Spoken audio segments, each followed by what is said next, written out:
Ya saya sih takut ya guys ya. Pusing. Tapi kalau menurut lu simbol Jolly Roger Straw Hat itu bagi lu apa? Ya tahu sendiri lah ya, nonton One Piece masa masih kasih tahu lagi, ntar kena lagi. Tapi persepsi lu, maksudnya dari persepsi lu. Persepsi gua? Ya, dari persepsi lu. Ya lambang bajak laut menurut Ngana. Persepsi apa lagi lu mau tanya? Ya kan udah jelas gitu. Mending nonton Baju Tengkorak tuh, jelas bajak lautnya. Ya udah. Oh, mungkin terakhir kok. Ya lagi lu. Kemarin kan habis podcast Iya. sama tim Nikita dan tim Reza Gladi. So far gimana kok kemarin kok melihat pandangan case ini kok? Ih, jangan bohong gua lu. Kan kemarin Gua hanya memberikan tempat karena gua melihat ini sudah mau vonis. Ya. Jadi gua memberikan dua belah pihak tempat. Jadi supaya enak juga both side, di mana masing-masing bisa memberikan narasi mereka dan kejelasan daripada case yang sudah hampir 1 tahun ini. Dari pihak NM diwakili Mas Fahmi dan Lucinta Luna, dari pihak Mbak Reza Gladys bersama Mbak Fitri, Kak Fitri.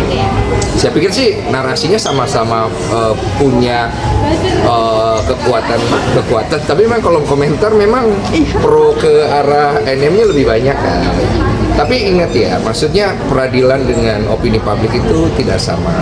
Memang bisa saling mempengaruhi, tapi apa yang terjadi di peradilan itu benar-benar masalah hukum yang kemudian harus didetailkan dan hakim akan melihat dari sisi mana dakwaan dan juga pasal ini bisa masuk atau tidak. Dan hakim serta JPU semua pasti akan punya pertanggungjawaban. Ketika kalau misalnya narasi yang kemudian timbul bahwa oh ini ada dugaan ini, nggak mungkin mereka nggak sadar bahwa mereka pun bisa terseret dalam kasus yang lebih berat kalau mereka di dalam itu diindikasikan oleh pihak-pihak tertentu ada main. Jadi coba jaga netralitasnya juga. Kalau memang ada indikasi itu kan bawa bukti supaya bisa diusut dong pasti. Tapi kalau nggak ada isu itu bisa sangat mengganggu wajah peradilan kita. Yang gue ngerasa nggak fair ini.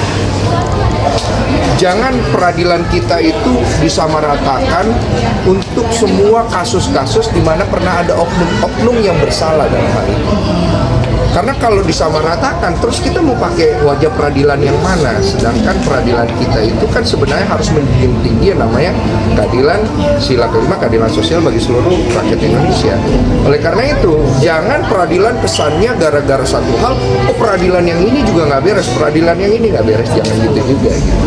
Ikutin dulu dengan baik, kalau memang ada indikasi ke arah sana, ada tempatnya untuk dilaporkan gitu, supaya itu nanti bisa diusut. Nah, kalau dari kacamata Koko sendiri, ruwetnya masalah ini seperti apa sih? Ya seperti podcast kemarin lah, isinya kan banyak banget yang orang berkomentar, klip-klipnya kan banyak banget, bahkan ada beberapa klip-klip yang ditekin ke gua, bang lu lihat nih bang, bang lu lihat nih bang, bang lu lihat nih bang, sampai gua harus nontonin satu-satu gitu. Ya memang seru itu sih ya. Pada akhirnya mengambil keputusan oke ngangkat kasus ini, apalagi tadi juga tim juga ke pengadilan untuk live sebentar ya. Iya. Kenapa kok akhirnya kok? Karena aku pengen ini semua dikawal dengan baik ya. Karena di sini kan ada permasalahan yang sederhana, skincare.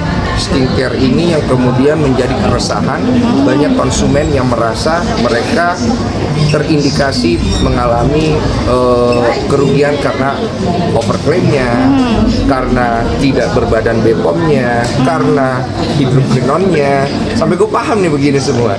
Yang akhirnya melebar kemana-mana. Yang awalnya ini berasal dari cuman 2 orang yang bersih tegang loh ini. Akhirnya kesini dan bahkan akhirnya terkuak banyak nama lagi. Dan ini panjang loh. Selesai dengan Ibu RG dan Ibu NN, masih ada jilid berikutnya. Bener kan? Feeling saya gitu. Jadi apa ya? Ya nggak tahu ya, mungkin pemerintah akan melakukan tindakan, pasti DPR juga pasti akan turun tangan. Karena ini kan permasalahan yang akhirnya jangan sampai mengganggu kestabilan negara dan juga kondisi keamanan negara kita. Indikasinya perang antar owner skincare. Iya. Ke situ nggak sih kok? Udah pasti. Karena di sini kan akhirnya apa sih sebenarnya menjadi permasalahan adalah sistem bermain di dalam dunia skincare kan.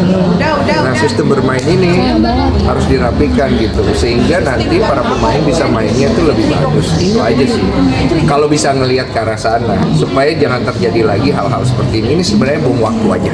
Buang waktu. Buang waktu. Karena secara sistem mungkin kurang rapi, banyak yang bermain, ada yang Mengamankan diri sendiri juga. ada yang kesel juga, ada yang ini ya, jadi buang waktu tetap. Gitu. Apa namanya, akhirnya terkuak semuanya, akhirnya review berkedok pemerasan kok. Setuju nggak sih kok? Setuju nggak sih kok? Sedangkan Review berkedok. pemerasan Dr. Reza Gladys mengatakan bahwa Doktif meminta uang $2 juta dan Oki juga menutup. Kalau masalah itu saya nggak bisa ngasih statement karena itu perlu dibuktikan. Karena kalau bicara udah review berkedok pemerasan itu ada unsur pidana. Kalau udah ada unsur pidana jangan sembarangan komentar karena itu nanti bisa berurusan sama kepolisian. Jadi saya nggak ada statement di situ. Itu urusan mereka selesaikan saja.